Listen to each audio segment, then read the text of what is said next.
नमस्कार। आप देख रहे हैं जन संवाद। लोनी क्षेत्र में दर्जनों गौशालाएं संचालित है, जहां गौ माता के संरक्षण और देखभाल की जिम्मेदारी सरकार और संबंधित विभागों पर है। लेकिन इन गौशालाओं की जमीनी हकीकत क्या है, यह जानना बेहद जरूरी है। इसी कड़ी में हम बात कर रहे हैं एक सप्ताह पूर्व की, जब वार्ड 41 के सभासद द्वारा एसएलएफ वेद विहार स्थित गौशाला का निरीक्षण किया गया था। निरीक्षण के दौरान वहां की स्थिति बेहद दयनीय और चिंताजनक पाई गई। सभासद ने गौशाला में पाई गई अनियमितताओं को लेकर संबंधित अधिकारियों और पशुपालन मंत्री धर्मपाल सिंह से शिकायत भी की। शिकायत के बाद विभागीय अधिकारी गौशाला के निरीक्षण के लिए पहुंचे, लेकिन इस निरीक्षण पर कई गंभीर सवाल खड़े हो गए हैं। कहा जा रहा है कि कुछ अधिकारियों ने न तो गौशाला के अंदर जाकर उचित निरीक्षण किया और न ही अपनी उपस्थिति रजिस्टर में दर्ज की। वहीं कुछ स्थानों पर तो सिर्फ बाहर से ही रिपोर्ट तैयार कर दी गई। स्थिति यह भी सामने आई कि जहां अधिकारियों को जानकारी देने वाले बोर्ड लगे होने चाहिए थे, वहां वे टूटे हुए और अनुपयोगी हालत में पड़े थे। गौ माता के लिए उपलब्ध पानी में काई जमी हुई थी और हरे चारे के नाम पर केवल भूसा ही परोसा जा रहा था। इसी बीच एक बार फिर वार्ड 41 के सभासद ने एसएलएफ वेद विहार गौशाला का दौरा किया, जहां उन्होंने कई गंभीर खामियों को फिर से उजागर किया। दृश्य बेहद चिंताजनक थे। एक ओर मृत गाय पड़ी थी, तो दूसरी ओर गौ माता धूप में खड़ी नजर आई। न तो चारे का उचित समय निर्धारित था और न ही व्यवस्थाएं संतोषजनक थीं। हालांकि पहले की तुलना में कुछ सुधार जरूर देखने को मिला, जिसका कारण बताया जा रहा है कि उच्च अधिकारियों के निरीक्षण की सूचना पहले से लीक हो चुकी थी। गौशालाओं के लिए जारी बजट और संसाधनों के बावजूद अगर इस तरह की लापरवाही जारी रहती है, तो यह गंभीर चिंता का विषय है। न तो समय पर स्वास्थ्य जांच हो रही है और न ही पर्याप्त भोजन की व्यवस्था सुनिश्चित की जा रही है।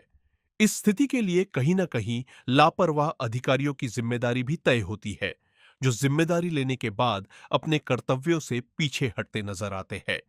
हमारे चैनल के माध्यम से पशुपालन मंत्री धर्मपाल सिंह से निवेदन है कि वे स्वयं समय समय पर गौशालाओं का निरीक्षण करें और लापरवाह अधिकारियों पर सख्त कार्रवाई सुनिश्चित करें। अब सवाल यह है, क्या गौशालाओं की यह स्थिति बदलेगी?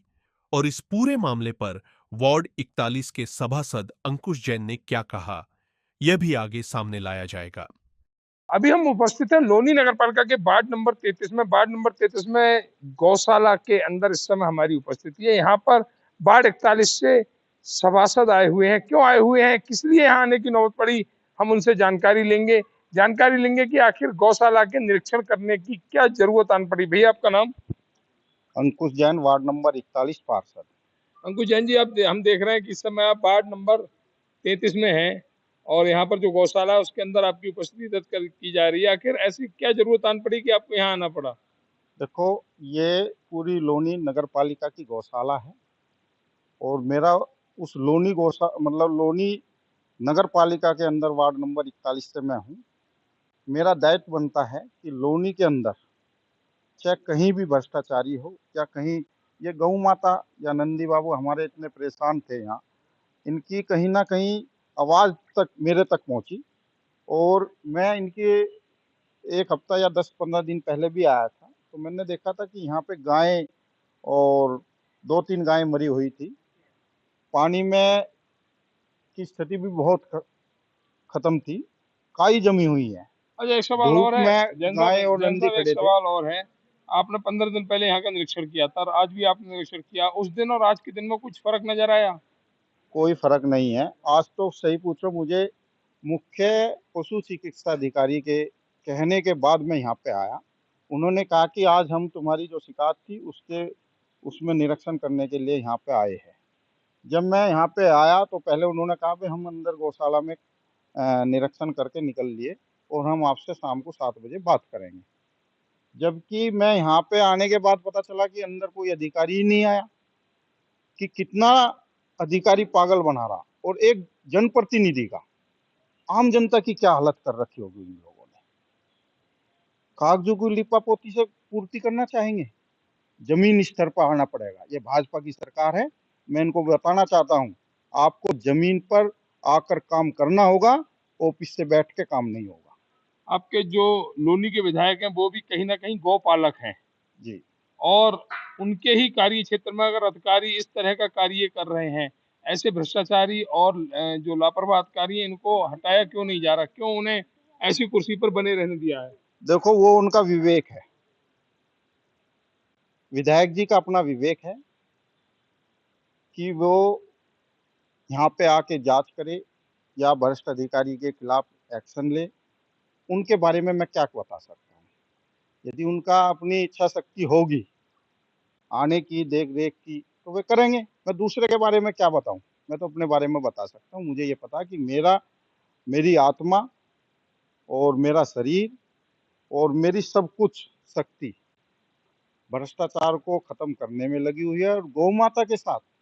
अरे, गौ माता के अंदर तो देवी देवता हिंदू के सब विराजमान माने जाते हैं, फिर भी आप लोग उनके लिए ऐसा कर रहे हो, तो इससे बुरी स्थिति क्या होगी? आज मेरे वार्ड में मैंने 2 निरीक्षण ऐसे किए, आज गौशाला पे है और नहर पर किया। दोनों में ही दिक्कत है, दोनों में परेशानी है।